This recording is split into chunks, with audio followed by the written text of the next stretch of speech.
I'm Madam Prezident with a Z, and this is 100% politically incorrect. Omar Ali is what quiet wealth looks like in Atlanta. No flashy podcasts, no Instagram flexing, a country boy from Griffin, Georgia, who built U.S. embassies across the globe. He ran a NAFTA-certified steel plant in Mexico with 150 employees, got invited to the White House by Commerce Secretary, survived Trump's steel tariffs, pivoted to real estate, poured $12 million into revitalizing Lakewood Heights. When I tell you he got his own money, I mean he got his own money. The Prince of Atlanta. I'm kidding, but I will say he and his father has a 300-year family wealth plan, not a 5-year or 10-year, 300 years. This conversation is about what real bricks look like when they're legal, generational. They're built to outlast you. Oftentimes, blacks, what we like to do is too much charity. And I remind everyone this, that Martin Luther King family don't have the financial strength. Malcolm X family don't have the financial strength. Even if you go all the way over to Africa to Patrice Lumumba, all of our great leaders died broke. Let me get your honest opinion as a black woman. When you hear that, does it make you mad? Which part? That there is a movement with black women, and that movement oftentimes leave black men behind. In pop culture, Cardi B was doing a concert at the State Farm Arena, and she got into a crazy brawl, well, verbal, altercation with some employees, talking about Atlanta's downward customer service. You've been here for a long time, so what is your thoughts? Welcome to the show, Omar Ali. I've spent tons of time going to your beautiful establishment in Lakewood. How did that even come about? Well, first, before I even say that, my wife is a big fan of your work. She watches you on social media. But back to the question you asked, how did it come about for the Ali building and some of the other real estate? I'll tell you, for the longest, I kept saying that I want to do something in the community, but I delayed and drug my foot on it. So finally, my wife told me to shut up or put up, And I was like, you know what, you're absolutely right. How do we bring up our own communities? We complain about gentrification, so what can I actually do about it? And so after I decommissioned my steel plant, I said, let me actually do something about it. And so quietly in the city of Atlanta, I started acquiring properties throughout the city of Atlanta in underutilized neighborhoods with the one single thought of bringing economics back to the community first. Do something that's gonna bring jobs, business, and then that's gonna bring people to come and live there. That's really good. So a lot of times, people like you are just Georgia born. I've been in Atlanta probably about 13 years, but the reality is, I'm seeing new Atlanta. So many people talk about old Atlanta. So what is the difference between old Atlanta and new Atlanta? I would say that the old Atlanta are the same vanguards that you see and that people talk about that can still continue to accumulate wealth. There's nothing wrong with that, and we want to support them. But a mistake was made, and a lot of people don't want to admit this. When Maynard was here, he did a wonderful job at creating millionaires, but that actually kind of stopped after that. Now, I do think that with the new mayor, Mayor Dickens, you're going to see a lot of black millionaires created. But when Maynard was here, you saw those few companies grow, and he took a risk on those black businesses who didn't have the financial wherewithal to do what they wanted to do, but you take a risk on them. And over time, what's happened is that in politics, you want someone to be extremely financially strong and extremely financially experienced. Well, that's not always the case. Now, how do we take a risk on someone who has the genuine ability and the knowledge and the trust to do the work, but may not have the financial? So that is the new, and we have to get back to that. How do we help the youth, help the younger people establish their businesses in the city of Atlanta, just like Maynard did? So basically, the Maynard established a way where a lot of people were building without the financial infrastructure. Because I feel like sometimes in black communities, we will hold each other to the same economic standard as people who had a 400-year head start. Yeah. So how do you, legally and intentionally look at two businesses and compare one whose grandfather in and had a generation of people have access to equity, money, capital to excel and one that's just getting started, it's always an imbalance that way. So I think what you're saying makes a lot of sense.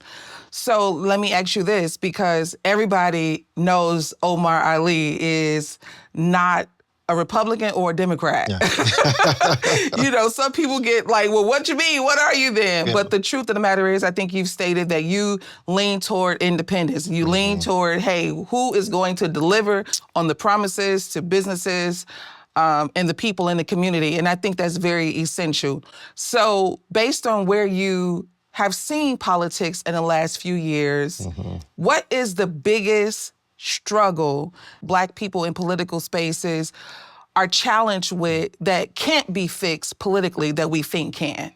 That can't be fixed? Politically. I don't think that particular way. I think it all can be fixed. And the reason being is that you can change the laws. You change the laws to suit your needs because it's always done with our counterparts. I think most minority or Black politicians or legislators lack the courage to do it. Now, there are some great ones. I have some great friends who want to do it. But a lot of them lack the courage to do it. And then they always try to blame one side or the other side. Let's take Georgia. Georgia was a democratically controlled state up until 2004. So think about this. 2004, democratically controlled. Where was the policy and laws for African Americans or Blacks? It wasn't there. And then the Republicans took over from 2004 until now. And so who do you blame in that particular situation? Whether you like Governor Kemp or you don't, and I am great friends with Governor Kemp, but he was the first governor who happened to be Republican to pass a small business law that had provisions in it for minorities that directly called out Black, Hispanics, Asian American, or South Pacific Americans. So we have to understand that there's nothing, in my opinion. Now, when you get to the federal level, it's a little different. But locally, with the municipalities and the state legislators, to me, it's a little easier. You just have to have the courage to do it. And let me hit the point home a little more. I was on that bandwagon, running around screaming at every Republican that you can think of, saying that here in the state of Georgia, you all do less than 2% with Blacks, which is right on the state level. But then the more I started traveling, here in the state of Georgia, you have approximately, don't hold me to this number, but about 530 some cities. Out of that 530 cities, 121 of them are historically Black cities, controlled by Democrats. The voting population is 51% or more Black, but the overall body population is usually 70% Black. They too do less than 2% with Blacks.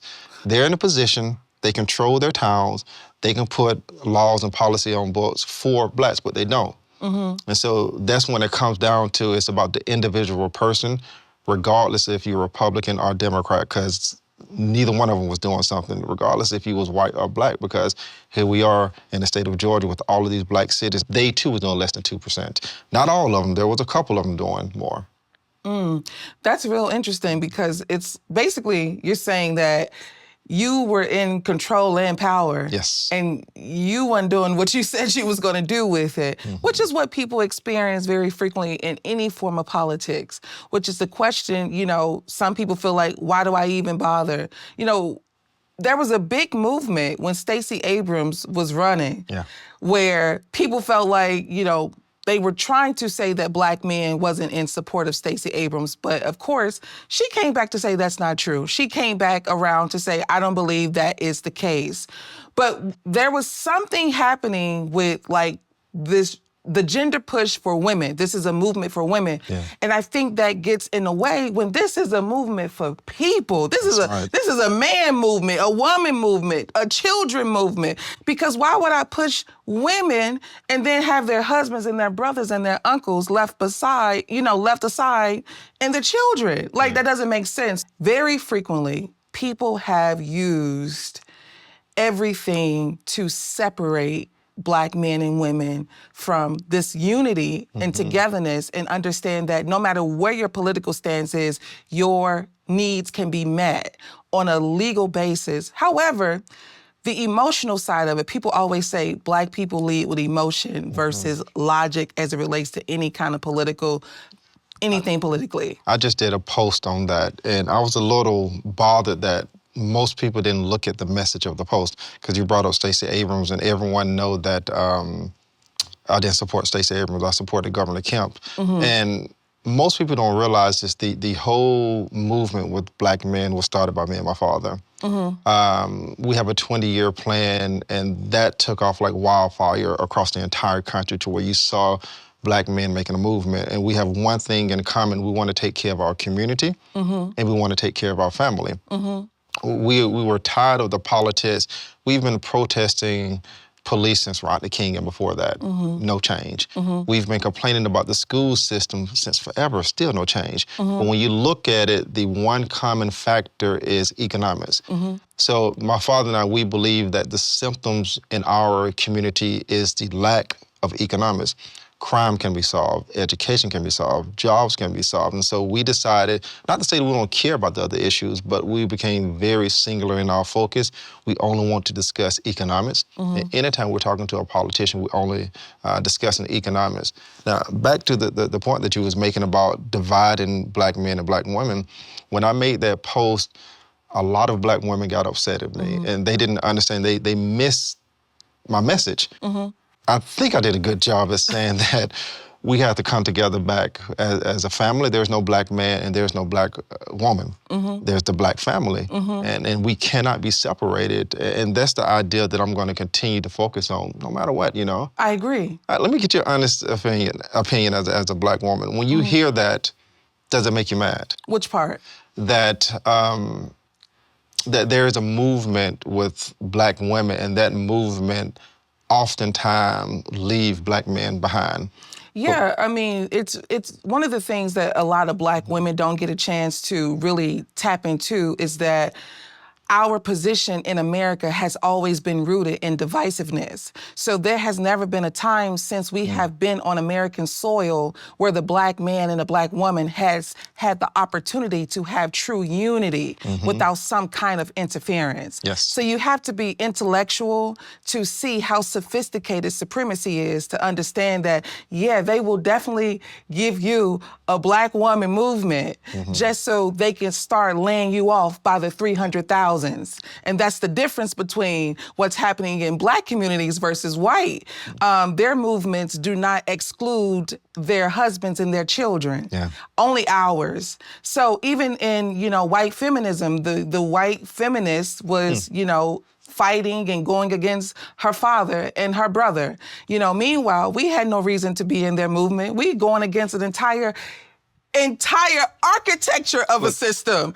So to just make up some numbers, let's say if you have 100% and 20% was given to the black community. And we're talking about jobs-wise. Let's say if that 20% were given to blacks, but out of that 20%, at one particular point, black women was very low with 1 or 2%. And then all of a sudden you saw that increase more and more to where black women got more opportunity, but they were deserving of those opportunities. But what I was conscious of is that we're at the same 20%.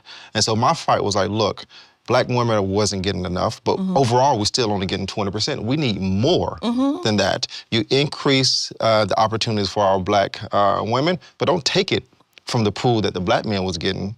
We increase it overall so our community can really excel overall. Don't take from one and give to the other. You only create a situation to where we fight. Yeah, I totally agree. I mean, they don't. So it's kind of like, I don't know if you ever saw the situation with Shonda Rhimes. This is me going into the entertainment sector, but Shonda Rhimes was with ABC or NBC, and she had like $100 million deal.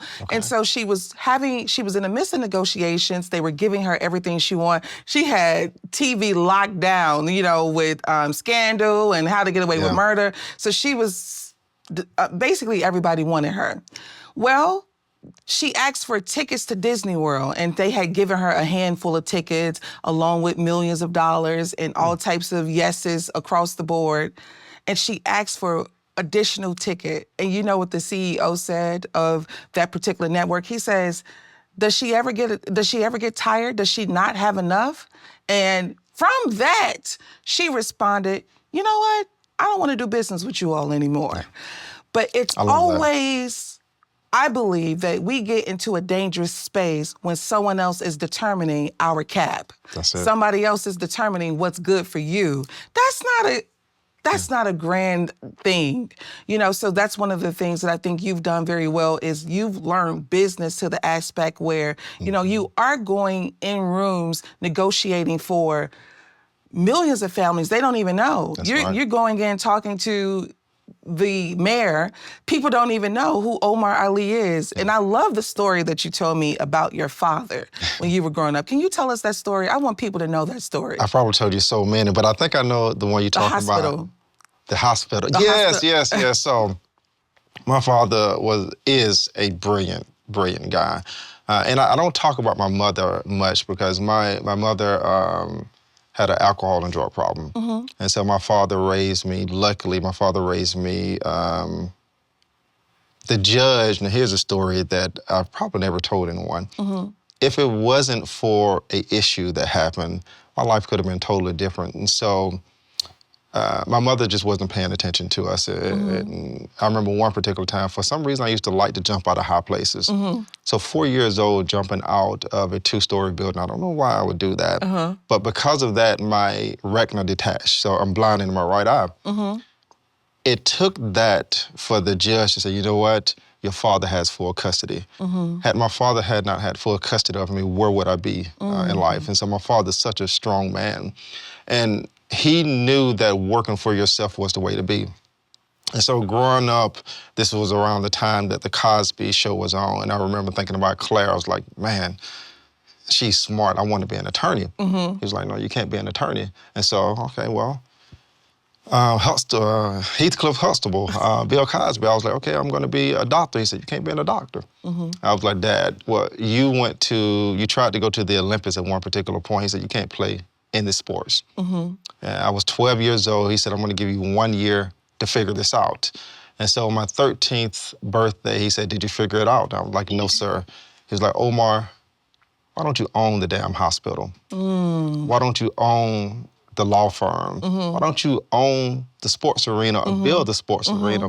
From that point on, and yes, anyone in Griffin, they can tell you, I became the person in the neighborhood that will walk around with a briefcase full of toys. But at that particular point, my father planted the seed in me that I was going to be a business person. And it didn't even dawn on me at that particular age. My father was a successful business person. Here I am subconsciously allow people to tell me what I was going to be because they portrayed something that was better than what it should be, Being a doctor, there's nothing wrong with it, but why can't I own the hospital? Yeah. And my father has been extremely successful in business. He built this business up to about 30 million and had great people work for him. He had a retired general work for him. Wow. The first person captured in the Middle East, Mr. Ernest Morgan. Mr. Ernest Morgan was nominated for Joint Chief of Staff at the same time Colin Powell was. Wow. But he decided that he didn't want to work for the government anymore. He came to work for my father, a little old country man, and worked for my father up until the day he died. Wow. So. What a nice story. I really love that because planted seeds is actually what's required to, have any tree to bloom to the height that nobody could ever imagine. So planted seeds are necessary and something that I never heard the story about your mother. Yeah. So thank you for sharing that with me. And I want to say that I don't know, I'm thinking about Quincy Jones. His mother had I'm not sure if she had a mental illness, but something about Quincy Jones, he mentioned that his mother had a mental illness, and behind that, he was scared of his mother. And you have such a beautiful Black wife. And it would be, insane for me not to ask you this question while I have you so that men can understand, how did you recover from that wound with your mother and still have faith in beautiful Black women? It was never a wound. It made my faith in Black women more stronger. It made me more determined to support and take care of a Black woman. I can tell you stories sometimes to where I was looking for my mother, went to the neighbors, and they used to tell me, well, did you check the path? On the way to the liquor store. Sometimes she would just pass out in the middle of the woods, headed to the liquor store. things like that stayed with me for forever, and it just made me want to, number one, make sure that I'm going to marry a Black woman, and make sure that I can teach my kids our particular culture. And we've been married 18 years now. Okay. So, and two wonderful boys. So it made me have more faith to support the structure of the Black family. I love that, and I believe in the Black family as well. My big motto is the Black family is Black wealth. And I'm going to stand on that forever. Yes. You know, separatism just takes away our, financial equity. Every time someone takes your daughter from you and she goes to jail, they get money off her. The family never gets money off her. We get money staying together. We build wealth staying together. So if it wasn't for my wife, Serena, I went through depression. What was Trump's first administration, 2017? Somewhere around there. So I went through depression because I had to decommission my steel plant. Mind you, I grew this company up to 70 million. Wow. 180 employees, and I've never been a point in my life to where I didn't work for my father when I was very young, 18, 19, 20. And then after that, I always had my company. So I have always led someone, and I always had employees. So when Trump enacted these steel tariffs, and he canceled the NAFTA agreement, which we was part of, we had to decommission our plant. And that was the first time in many years I didn't have anyone to lead. And I went through depression. And I remember talking to my wife, and she said it's so nonchalant.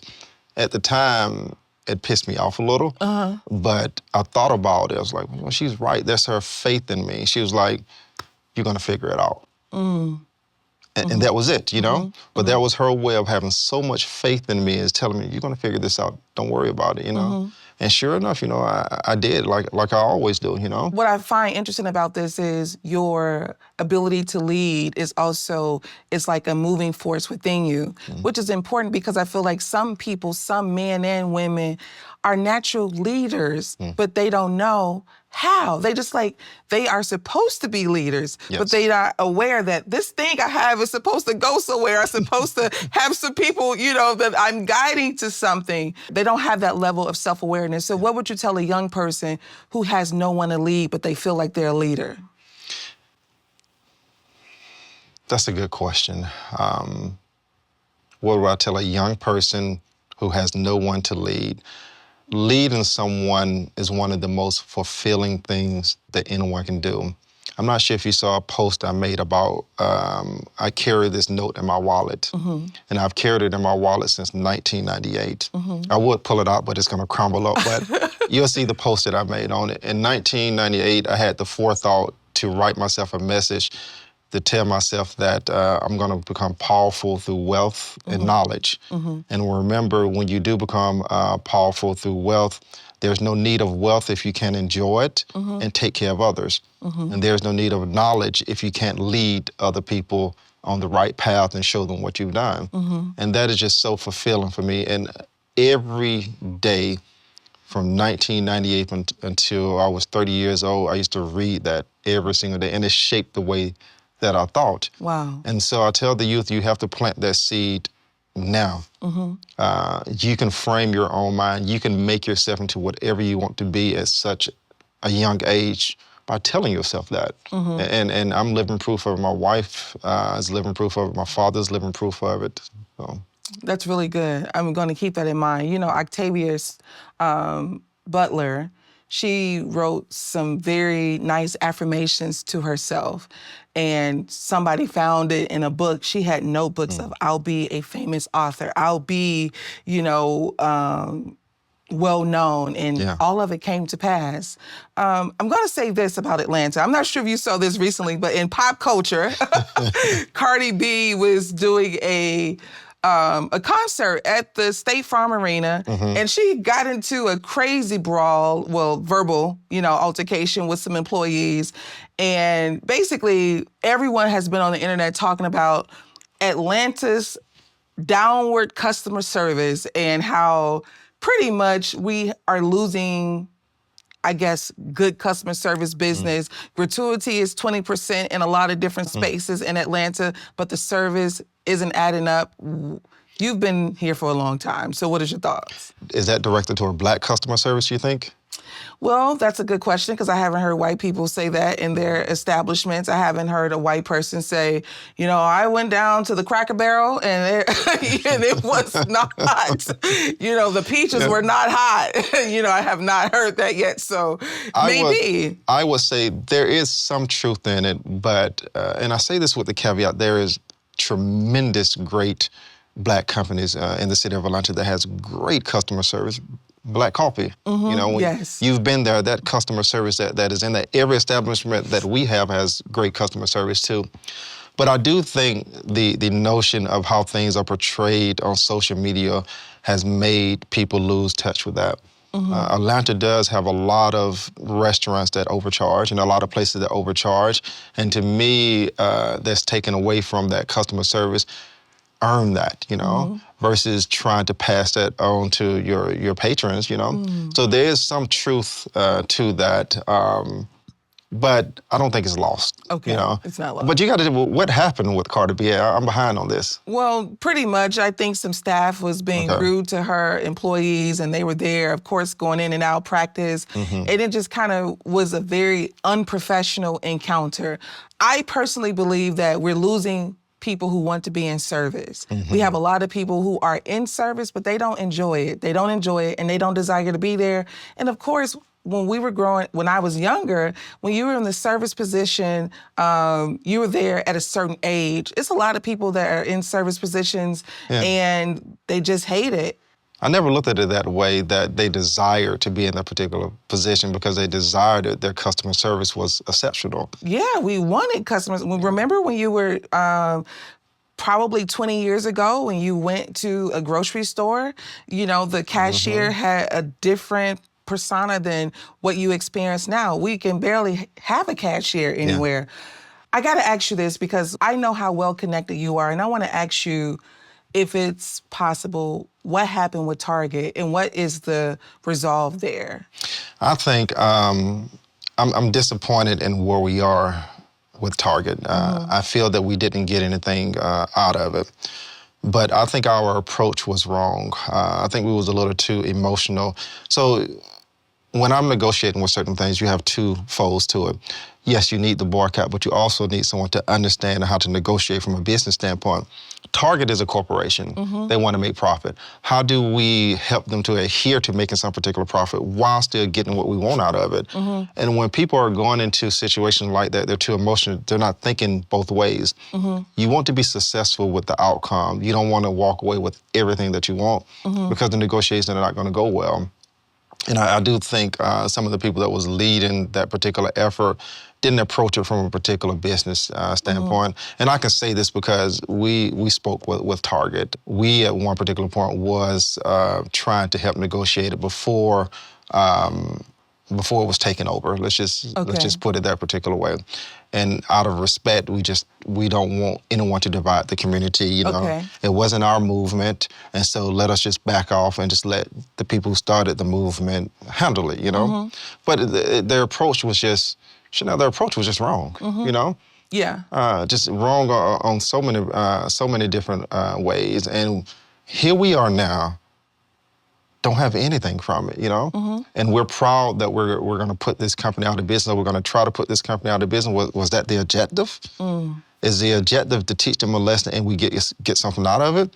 And there was a lot of Black companies hurt with it too. What didn't we ask for, or what should have been asked for that was completely missed? So I had our attorneys draft up a extremely comprehensive plan that was over 100 pages designed by our attorneys. So in our ask, we had a very thorough plan that we want X amount of dollars to go to Black-owned businesses. And those particular Black-owned businesses, we wanted them to be an essential business. Don't just direct us to hair care. We want to be in all of the essential business, from underwear, T-shirts, socks, pet foods, anything that a household need to be essential. Wow. And then we took it a step further. We said that if money is going to go toward historical Black colleges, let it go toward true historical Black colleges, not state-owned schools. And those schools have to have a program in place specifically for a readiness program. How do we get people on the shelves of places like Target? Yeah.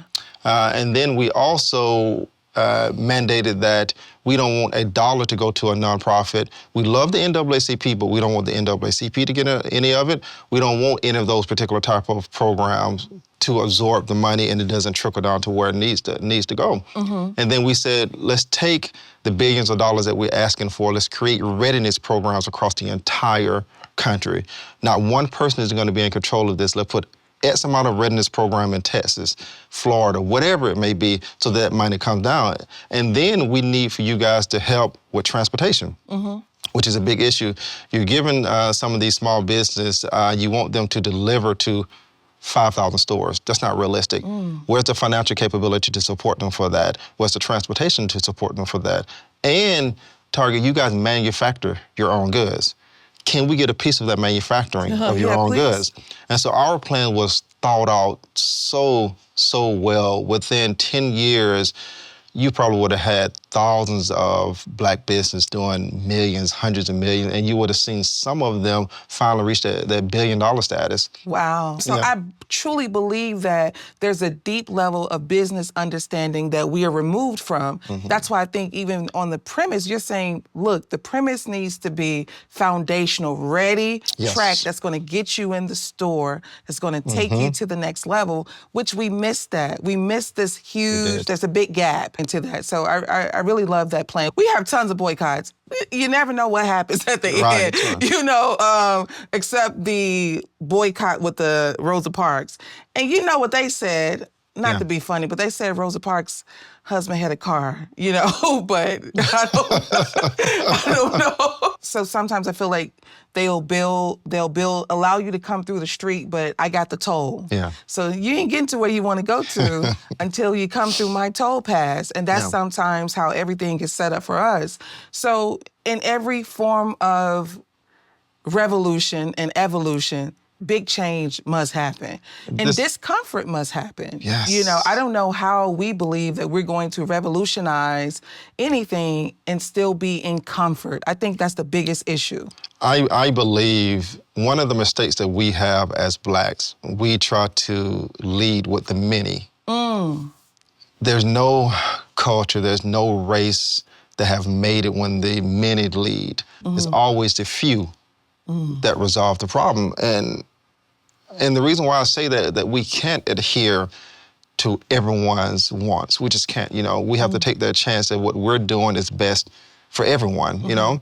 And this is why my father and I, we have a 20-year plan for the Black community, you know. We feel what we're doing is the best thing to move us out of this economic situation that we're in. We're going to stay true to that course, whether some people like it or not. I've come to develop tough skin when it comes to that because I know what I'm doing is the right thing. And I tell you, what I really love when Donald Trump shut down my operations indirectly, that moved me over into real estate development. And I so love this, you know. You do? From having a steel company doing $70 million to now to where we develop a portfolio close to $40 million when it comes to real estate development. But I get to shape a community. Yeah. I get to choose what type of businesses that come in there. Like when you came to the Ali building, what did you see when you was there? Oh my God, it's beautiful. I saw beautiful Black faces. I saw great customer service. I saw Black ownership. Yes. It was very empowering. And I also saw community. People were walking in that, you know, was walking 2 blocks away. And I just really saw a beautiful development. It felt really nice. And so I love doing this, you know. We went to the Lakewood area that was high in crime, and we changed our community. And we're not done. We're going to try to put at least another $24 or $25 million into the community. Now, I know that the Ali building is 100% Black. But I do think that is a mistake. We want it to be successful. If you have a philosophy that is the only way to do it, you're going to have, like in Stonecrest, what is that called? The Black Wall Street that's on the verge of going out of business. You want the majority of your tenants to be Black.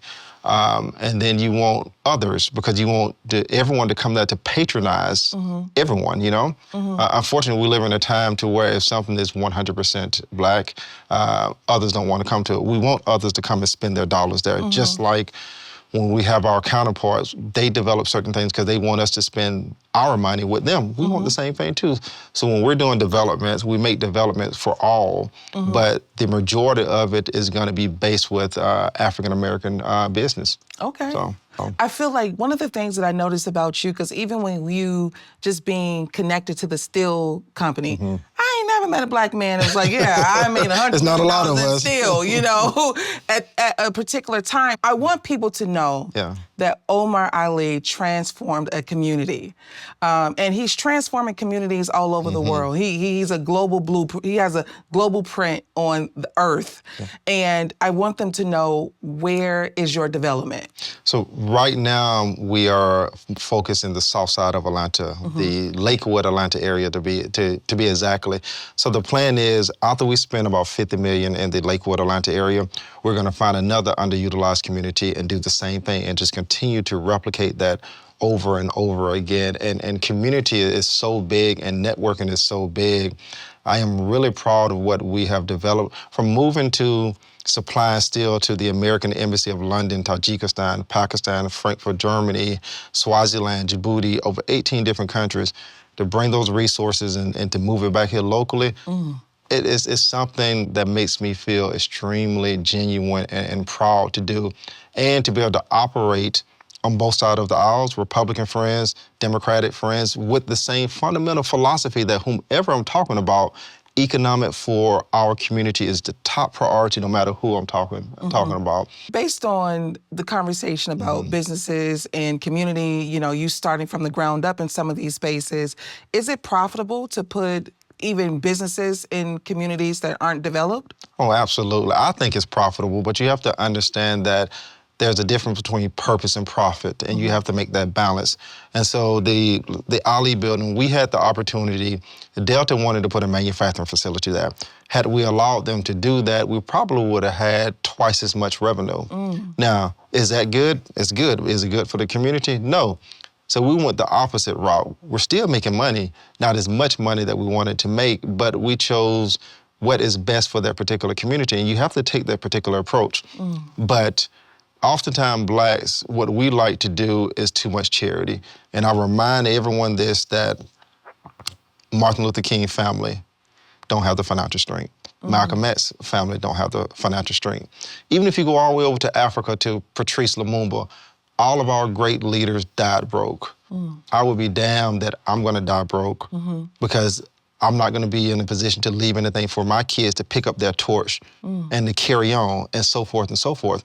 And so you have to have that balance of bringing in profit and not being afraid to make that profit, because what we want to do is leave a legacy. And you cannot leave a legacy like we want to leave without understanding the economics of it. So 300 years from now, we are still doing what we need to do. So You just changed my life, because for so many, I mean, very frequently people think purpose and profit cannot be in alignment. this is why we have, over 1 million and some nonprofits? I think different.